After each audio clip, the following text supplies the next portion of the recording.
Back حوالے کرتا ہوں اور جلسے کی انشاءاللہ ابتدا کرتا ہوں اور دعوت دیتا ہوں مولانا محمد انور صاحب قاسمی جو تشریف لائے اور ہمارے جلسے کو آغاز کریں۔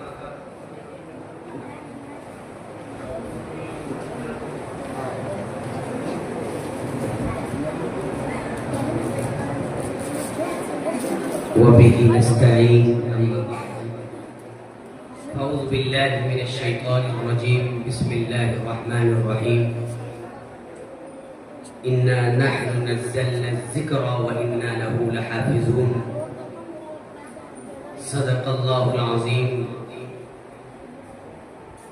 قال النبي صلى الله عليه وسلم خيركم من تعلم القرآن وعلمه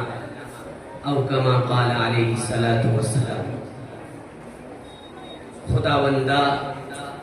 تیرے نام سے آغاز کرتا ہوں، خداوندہ تیرے نام سے آغاز کرتا ہوں،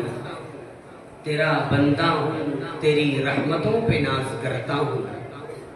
تو جو چاہے میرا معبود کر دے، خدایا پھر ہمیں مسعود کر دے،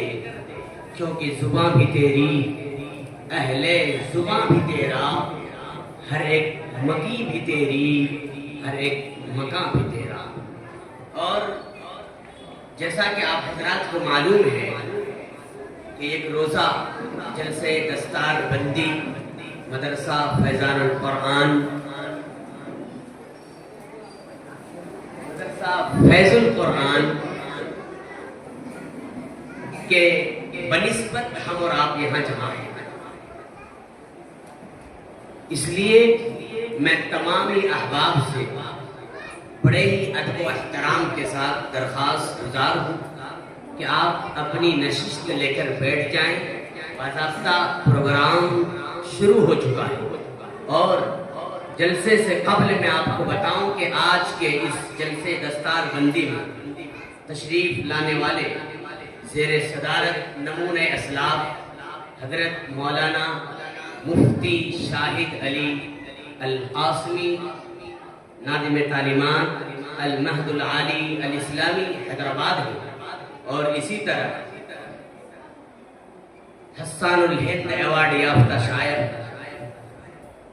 حافظ وقاری محمد فردوس کوثر صاحب جو جھارکھنڈ کی سرزمین سے تشریف لا رہے ہیں،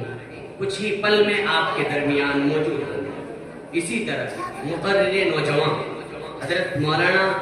محمد وجاہت اللہ صاحب جو حشمت پیٹ سکندرآباد سے تشریف لا رہے ہیں۔ اسی طرح بے باک خطیب حضرت مولانا محمد مصدق القاسمی صاحب دامت برکاتہ العالیہ، وہ بھی بہت ہی جلد ہمارے درمیان ہوں گے۔ اور اسی طرح خصوصی خطاب حضرت مولانا محمد فیضان صاحب صدر المدرسین دارالعلوم محمدیہ جو پونا مہاراشٹرا سے تشریف لا رہے ہیں۔ حضرات محترم، اس لیے ایک نشست بنائیں، بڑے حضرات سامنے آ جائیں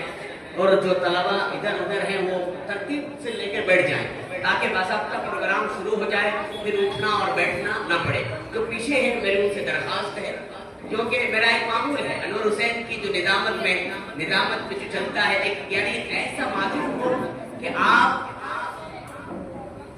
جب اقوال صحابہ اٹھائیں گے یا تاریخ سیرت کردار اٹھائیں گے تو آپ کو معلوم ہوگا کہ جب اللہ کے نبی آخری میسنجر محمد الرسول اللہ صلی اللہ علیہ وسلم صحابہ سے خطاب کرتے تھے، خدا کی قسم ایسا محسوس ہوتا تھا کہ ان کے سروں پر چادر تن دی گئی۔ تو ہم انہی کے پیروکار ہیں، ہم انہی کے نام لیوا ہیں، ہم انہی کے امتی ہیں، اور ہم مدح صحابہ اور ہم صحابہ کی زندگیوں کے طرز مطابق ہم اور آپ جیتے ہیں، اٹھتے ہیں اور بیٹھتے ہیں۔ اور کیوں نہ ہو، جبکہ اللہ کے نبی آخری میسنجر آپ نے فرمایا تھا اصحابک النجوم بأیہم اقتدیتم اقتدیتم، کہ میرے صحابہ ستاروں کے مانند رہے، تم جس کی بھی اقتدا کرو گے راستہ پا جاؤ گے۔ تو شاعر نے کہا کہ اس مولا کے نام سے ابتدا جس کے ناموں کی کوئی انتہا ہی نہیں، مولا مجھے عشق ہے تیری ذات سے، میری بات ہے تیری بات سے، مجھے اپنے در سے نواز دے، انعام کی سوغات سے مولا تو رحیم ہے، تو کریم ہے، تو علیم ہے، تو حلیم ہے، تیری حمد لا حد منتہا، تیری ذات والا صفات سے میں صغیر ہوں، تو کبیر ہے، میں غریب ہوں، تو امیر ہے، میرا اور نہیں کوئی آسرا، تو مجھے بچا آفات سے، اور مجھ متی کی ہے یہ آرزو، میرے تن کی ہے یہ جستجو،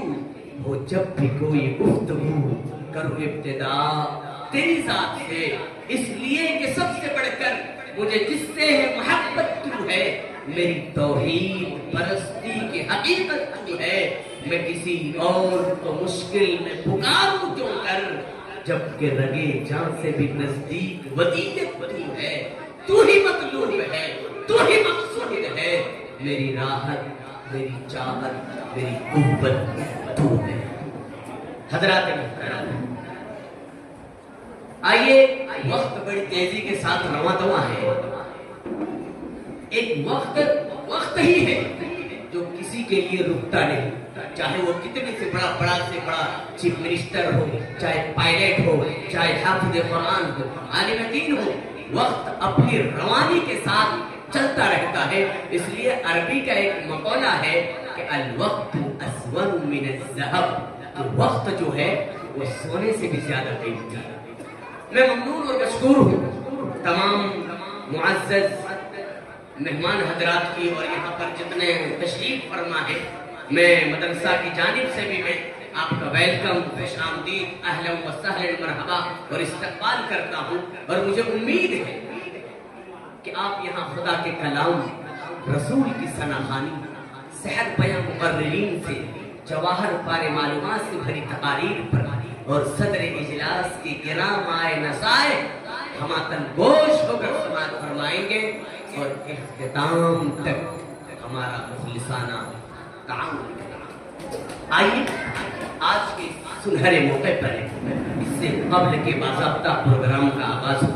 مناسب بلکہ ضروری معلوم ہوتا ہے کہ انتخاب صدر کی روایت قدیمہ کو پوری کر لیں، کیونکہ اسلام نے ہمیں اس کا پابند بنایا۔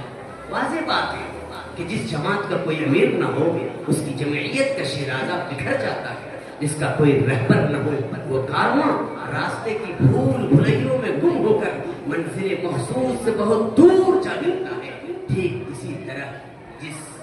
جس قافلے کا اور جس جلسے کا کوئی صدر نہ ہو، وہ اپنی اہمیت و افادیت کھو دیتا ہے۔ تو لیجیے، ہم بھی اسلاف کے طرز عمل کو اختیار کر کے ایک ایسی شخصیت کا انتخاب کرتے ہیں جو علم و عمل، فضل و کمال کے ایک حسین سنگم ہے، جہاں سے واضح و خطابت کے تیز دھارے ابلتے ہیں، جن سے میری مراد حضرت علامہ و مولانا مفتی شاہد علی القاسمی دامت برکاتہم العالیہ، ناظم تعلیمات المہد العالی الاسلامی حیدرآباد ہے۔ میں اپنے رفقا سے درخواست کرتا ہوں کہ ان کی تائید فرمائیں۔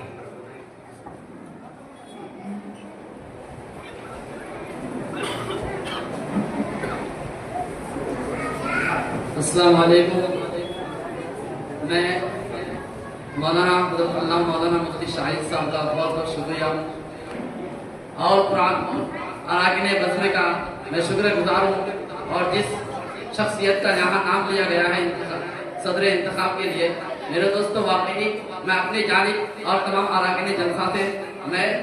بھرپور تائید کرتا ہوں۔